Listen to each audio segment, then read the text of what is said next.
வணக்கம்.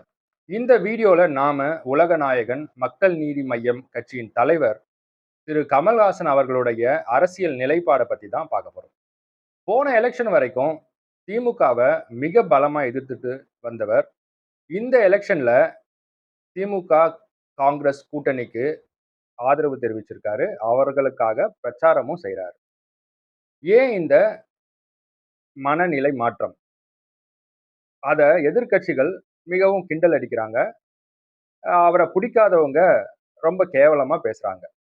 ஆனா கொஞ்சம் யோசிச்சீங்கன்னா, அவருடைய கட்சி பொதுக்கூட்டத்திலேயே இதற்கு அவர் விளக்கம் அளிச்சிருக்காரு. அவருடைய கட்சியினருக்கு அவருடைய நிலைப்பாட்ட தெளிவுபடுத்தியிருக்காரு.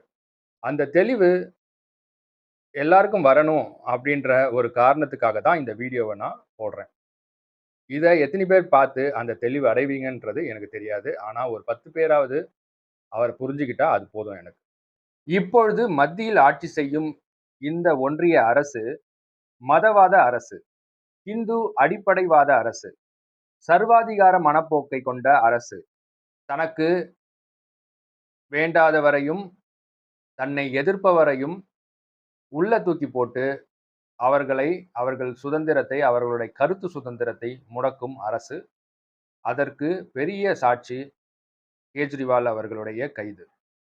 அதேபோல் தனியார் மயமாக்குதலை பெரிதும் ஊக்குவித்து, பெரும் பணக்காரர்களை மேலும் மேலும் பணக்காரர்களாக ஆக்கிக் கொண்டிருக்கும் இந்த அரசு. அது மட்டுமல்லாமல் எலக்ட்ரால் பாண்ட்ஸ் மூலமாக பல 100 கோடி ரூபாய்களை கார்ப்பரேட்டிடமிருந்து வாங்கி அவர்களுக்கு பல சலுகைகளை அளித்துக் கொண்டிருக்கும் இந்த அரசு. நீட்டுக்கு ஆதரவாக செயல்படும் இந்த அரசு. இப்படி பல விதங்களில் நமக்கு வேண்டாத அரசு, நமக்கு எதிரான இந்த அரசை வீட்டுக்கு அனுப்ப வேண்டுமானால், நாம் அனைவரும் இங்கு ஒன்றிணைந்து செயல்பட வேண்டும். நமக்குள்ள இருக்கிற இந்த பிரச்சனைகளை எல்லாம் நாம சட்டசபை தேர்தல்ல பேசிக்கலாம். யார் மேல என்ன குற்றம்னு சொல்லி ஜனங்க கிட்ட ஓட்டு கேட்கலாம். ஜனங்களும் இங்க இருக்க நம்ம ஆளுகள்ல ஒருத்தர, ஒரு கட்சிய, நல்ல கட்சிய தேர்ந்தெடுத்து, அடுத்த எலக்ஷன்ல ஒரு நல்ல சிஎம்ம நாம தேர்ந்தெடுக்கலாம். ஆனால் இந்த முறை இந்த எலக்ஷன் ஒன்றிய அரசுக்கான எலக்ஷன். அதில் இந்த மோசமான அரசை கவிழ்க்க வேண்டுமானால், நாம் எல்லோரும் ஒன்று சேர்ந்து பாடுபட வேண்டும், இணைய வேண்டும். நம் ஓட்டுக்கள் சிதறக்கூடாது என்பதற்காகத்தான் கமல் அவர்கள் ஒரு பலமான கட்சிக்கு இன்னும் கொஞ்சம் பலத்தை சேர்க்க வேண்டும் என்பதற்காக அவர் திமுக, காங்கிரஸ் கூட்டணிக்கு ஆதரவு தெரிவித்திருக்கிறார். கமல பிடிக்காதவங்கலாம் விமர்சிக்கிறாங்க. அதாவது ஸ்டாலின் பேசும்போது ரிமோட் எல்லாம் தூக்கி அடிச்சாரே அப்படின்னுட்டு. அத அவரே ஞாபகப்படுத்தி கமல் அவர்களே என்ன சொல்றாருன்னா, நான் ரிமோட்ட தானே தூக்கி அடிச்சேன். கத்தியே இல்லையே. நாம ரிமோட்ட எப்ப வேணா தூக்கி அடிச்சுக்கலாம். மறுபடியும் கூட நான் தூக்கி அடிப்பேன். அது நமக்குள்ள பங்காளி சண்டை. ஆனால் அந்த வடக்கத்தியன் நமக்கு எதிரான ஒரு வடக்கத்தியன் இங்க வந்து ஆட்சி புரியக்கூடாது. அதனால இப்பதைக்கு அவன் தான் எதிரி. அவன தூக்கிட்டு ஒரு நல்ல ஆட்சி அமைய வைக்க வேண்டியது நம்ம எல்லாருடைய கடமை. இல்ல, இல்ல ஒரு ராஜ்யசபா சீட்டுக்காக தான் கமல் இந்த மாதிரி திமுக, காங்கிரஸ் கூட்டணிக்கு ஆதரிக்கிறாருன்னு சொல்றாங்க. அதனால என்ன தப்பு? சரி, அவருக்கு அவருடைய இந்த அ உதவிக்கு பரோபகாரமாக ஒரு சீட் வழங்கப்படுகிறது. அதனால மக்களுக்கு என்ன லாஸ்? மக்களுக்கு என்ன நஷ்டம்? பாதைகள் எப்படி இருந்தாலும் போய் சேர்ற இடம் கரெக்ட்டா இருக்கணும். அவருடைய எண்ணம் அதுதான். அரசியல்ல தன்னுடைய குரல், தன் கட்சியினுடைய குரல் ஒலிக்கணும். அது நேர்மையாக ஒலிக்கணும். தான் ஆட்சிக்கு வந்தா ஒரு நல்ல ஆட்சிய கொடுக்கணுன்றது தான் அவருடைய எண்ணம்.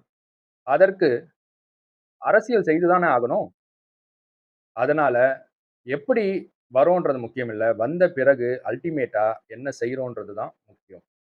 அவர 35 வருடமா உற்று கண்காணிச்சுட்டு இருக்க எங்களுக்கு தெரியும். அவருடைய எண்ணம் தூய்மையானது.